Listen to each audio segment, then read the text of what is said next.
Everyone, here's a quick video about as you're starting out, keeping your guitar in tune, right? Now, there are many ways to do this, and some of them can be really complicated because it revolves around matching strings, fretting them at certain frets, making sure, like it can be quite overwhelming, all right? The easiest way, of course, is to get a guitar tuner. Now, there are many types, okay? This is an example of quite a cheap one. I don't know, where I live, it's about $12, $10, okay? I'm not endorsing it or anything like that. I'm just telling you. Now, I had the other version of this brand. It's like a snake or something, with a round dial, and you can sort of bend it around, and it's all fine and dandy. But this one is just as good and half the price. And really, it's so simple to do. So it's something you should do before you play your guitar, because as a beginner, we're soaking up information, right? And we're soaking up sounds. And we want to start getting used to what our guitar sounds like, what the chords sound like, and eventually what the individual notes sound like, right? So we want a good representation right off the bat to help with subconscious ear training. Even though we're not really trying, we're training our ears to know that come one day you're going to play a chord and go, ooh, that didn't sound right. And you'll find that you are off. You either misfretted it, misstrummed it, or your guitar was out of tune. Now, a lot of times we learn to play on cheap guitars. My first guitar was, I think, $150. I got a bag.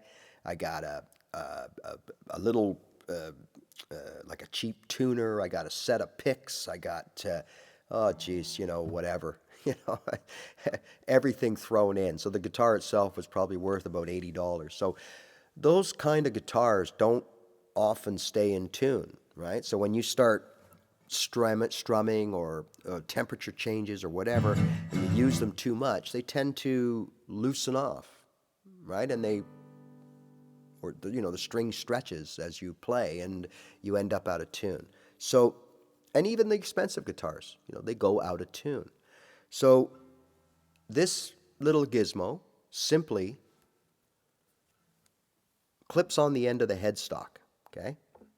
And there's usually some sort of like an on-off button, okay? So in this case, it's at the front right here. So we're gonna turn her on, the screen comes on. And again, we're gonna clip that to the end of the headstock, and then you have like a pivoting head, right? So that you can see what's going on, right? So I'm gonna leave this facing you. Now, I start with my low E, right, the thickest string, and I just pluck it.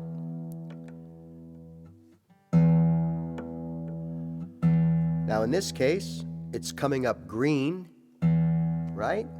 And the arrow is at the top. That means I'm in tune, okay? And we go to the A string. Now I deaden the strings first because sometimes you get a carryover and it gets confused because the E is still ringing out. So you hit the A, and it is the same, right? And you do the same with the D, and it is the same.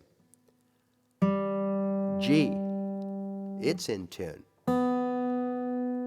B, a little bit off. Just a touch, right? So in this case, the arrow is to the right. So that's telling me I'm a little bit sharp. So what I have to do is back off my B string a little bit, okay? And now we're right up on top again. And finally the high E. And it's right on.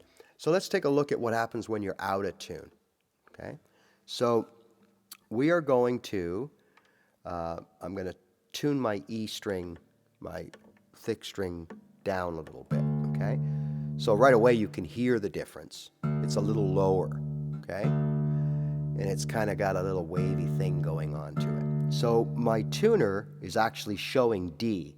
So as you know, when you have your guitar stringed, until you can do it yourself, these bass strings you turn your tuner away from you to go up, towards you to come down. On the treble strings, you tune towards you to go up and away from you to go down. So it's the opposite. So in this case, we're showing a D, right? Now it's green because it's a D, but we don't want the D. So I'm just going to go halfway just to show you. So it's yellow, correct? And the arrow is showing D, but it's past the D, all right? So what we need to do is continue. Now we're at D sharp, okay? Is continue until we get the letter E, and I'm slowly just going outways. Here's my E, but I'm still yellow. And there we go. So when my arrow is at the top on this tuner and it's showing green with the letter E that I want, we're in tune. All right? Simple, I know, but I know when I started, I had no idea what to do. And the tuner they gave me was one of these that you put on it's almost like the ones in your phone, right? You put it on, it runs on a battery, and it's like a little radio, and you put it down and you play into it. And then it would show you. And the needles were moving. I'm like, what is this? I had no idea what to do. So I know it seems like a mundane thing, but tuning is very important. A lot of people, you notice other guitar players, they keep a tuner on their headstock all the time, whether they're using it or not. A lot of times with bands, when you watch them, and the guy is talking to you, but he's looking down, and he's doing something with his guitar that you cannot hear, well, he's tuning it through a pedal.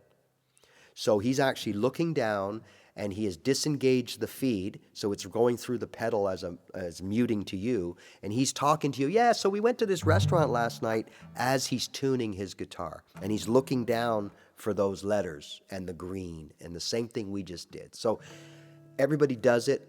The pros have to do it. They have people do it for them, but there are times that their guitars also go out of tune on stage, or for some reason they use the same guitar in a different tuning and they have to stop and make their tunings in between songs, all right? So again, it's a very important integral part of your guitar. You do need a tuner. So if you're going to buy your first guitar, make sure you get a tuner with it. And if not, always have one handy, and you're going to find out you're going to have two, because one always seems to end up in your buddy's gig bag, okay? All right, so I hope this helps. Have fun with your